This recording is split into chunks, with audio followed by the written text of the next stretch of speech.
여러분 안녕하십니까? 계시록 10분 강해 68번째 시간입니다. 오늘은 계시록 3장의 19번째 강해로 아멘이신 분이라는 주제로 라오디게아 교회에 보내시는 예수님의 편지 네 번째 강해입니다. 계시록 3장 14절 라오디게아 교회의 사자에게 편지하기를 아멘이시요 충성되고 참된 증인이시요 하나님의 창조의 근본이신 이가 가라사대. 라오디게아 교회에 이 편지를 보내시는 예수님의 호칭이 세 가지로 표현되어 있습니다. 이 세 가지 예수님의 이름 안에 이 시대의 교회와 신자들을 위한 그분의 중요한 메시지가 담겨 있습니다. 첫째, 아멘이신 분. 이 히브리어로 아멘은 전 세계 모든 나라가 히브리어 그대로 사용하는 단어입니다. 아멘은 진실된, 또 참으로 그러한 이라는 의미로 확실한 보증과 긍정을 표현하는 말입니다. 설교나 기도에 청중이 아멘으로 화답하는 것은 그 내용에 대한 동의와 동감을 표시하는 것입니다.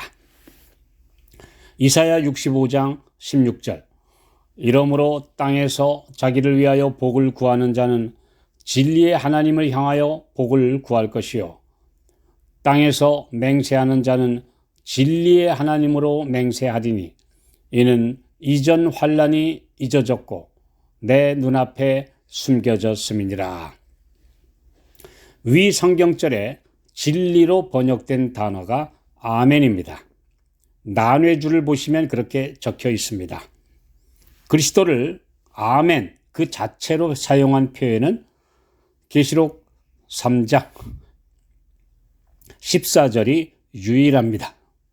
그분이 언약을 신실하게 지키시는 분이라는 것을 확약하는 문서에 하는 사인처럼 아멘을 사용하신 것입니다. 라오디게아 교회에 보내시는 편지로 7 교회에 보내신 모든 메시지를 마치시면서 그 내용에 대한 최종적인 보증을 이렇게 아멘이다 라고 본인의 이름으로 사인하신 것이기도 합니다. 요한복음에 진실로 진실로라는 표현을 예수님께서 25번 사용하셨는데 이것은 예수님이 중요한 대목을 말씀하시면서 더 크게 강조하시는 한편 그 말씀이 절대 바꿀 수 없는 진리라는 것을 확정하실 때 이런 진실로 진실로라는 표현을 쓰셨습니다. 이처럼 7 교회에 보내신 기별을 신자들이 듣든지 안 듣든지 그대로 행하든지 안 하든지 간에 그대로 집행될 것이라고 엄숙하게 선언하시는 말씀으로 자신을 아멘이라고 하셨습니다. 하나님의 뜻을 그대로 이루실 것이라는 확실한 보증입니다. 두 번째로 예수님은 충성되고 참된 증인이십니다. 예수님은 그분의 일꾼들에게 충성된 종이 되라는 권면을 자주 하셨습니다. 그분 자신이 하나님 나라를 위하여 죽기까지 자신을 다 바치신 충성된 대제사장이 되셨기 때문에 그분을 따르는 모든 자녀들도 주님의 모분을 따라 충성된 종들이 되어야 합니다. 누가복음 16장 10절 지극히 작은 것에 충성된 자는 큰 것에도 충성되고 지극히 작은 것에 불의한 자는 큰 것에도 불의하니라. 참된 증인이라는 그분의 칭호는 히브리어 아멘의 헬라어 표현입니다. 그분은 신명기 32장 4절 진실무망하신 하나님이십니다. 증인은 순교자와 같은 뜻을 가진 단어입니다. 자신의 목숨을 걸고 증언하는 진실한 증인이 곧 순교자이며 그분께서 그런 길을 가심으로 모든 증인들의 본이 되셨습니다.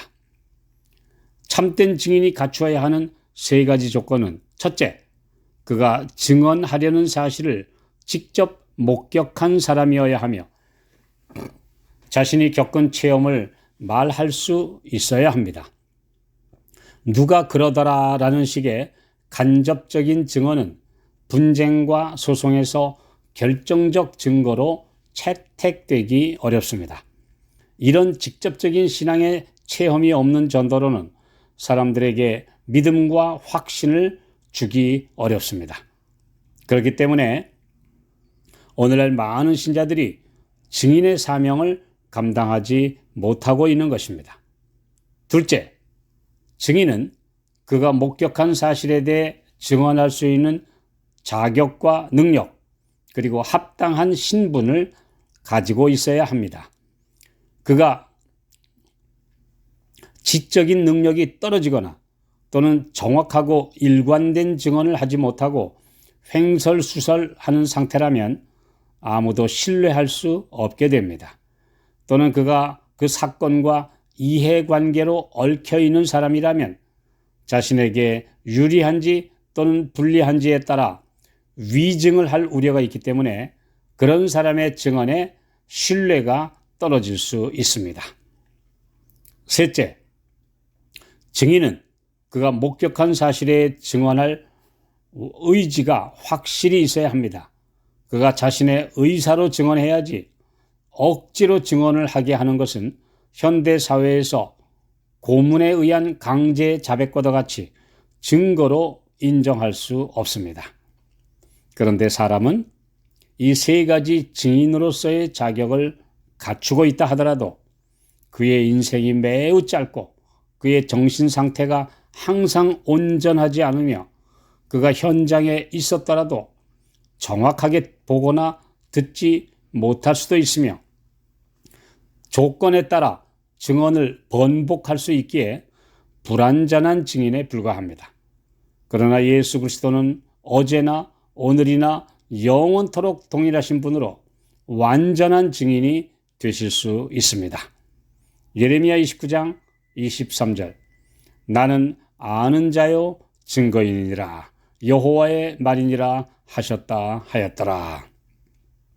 어떤 은밀한 일도 그분의 앞에 숨길 수 없으며 사람의 일평생의 모든 언행과 마음의 동기까지 정확하게 입력된 자료가 마지막 하나님의 심판날에 증거물로 공개될 것입니다. 현대 정보기술의 발달도 이를 능히 할 수 있는데 하물며 전능하신 분 앞에 사실을 감추거나 아니라고 끝까지 잡아떼고 우긴다든지 또는 왜곡된 변명을 어느 누구도 감히 할 수 없게 될 것입니다. 세 번째, 예수님의 칭호는 하나님의 창조의 근본이시니입니다. 이 말씀은 어떤 종교단체에서 주장하듯이 예수께서 창조주가 아니라 피조물이라는 뜻이 결코 아니라 그분이 모든 것의 창조를 시작하신 분이시며 모든 것을 있게 하신 창시자이시요 창조의 근원이심을 강조하시는 말씀입니다. 예수께서 이 말씀을 하신 것은 19세기에 등장하여 전 세계를 미혹시킨 진화론과 유물론 그리고 무신론과 허무주의에 대응하시는 창조주로서의 선언입니다. 그래서 19세기부터 온 세상에 전파되기 시작한 계시록 14장 6절로 7절의 첫째 천사의 메시지도 창조주를 경배하라 라고 가장 먼저 선포하고 있습니다. 고린도전서 8장 6절 그러나 우리에게는 한 하나님 곧 아버지가 계시니 만물이 그에게서 났고 우리도 그를 위하며 또한 한 주 예수 그리스도께서 계시니 만물이 그로 말미암고 우리도 그로 말미암았느니라. 예수님의 이 세 가지 신분은 마지막 시대를 사는 성도들에게 가장 필요한 진리를 담고 있으며 그 진리들에 대한 재확인이 되십니다. 아멘이시며 참된 증인이시며 무엇보다 가장 위대하신 분으로서 창조주이신 예수 그리스도를 우리 삶의 중심에 모시기를 원하십니다. 이것이 오늘날 불확실성의 시대에 참된 신앙인으로, 믿음 있는 신앙인으로 살아가는 길입니다.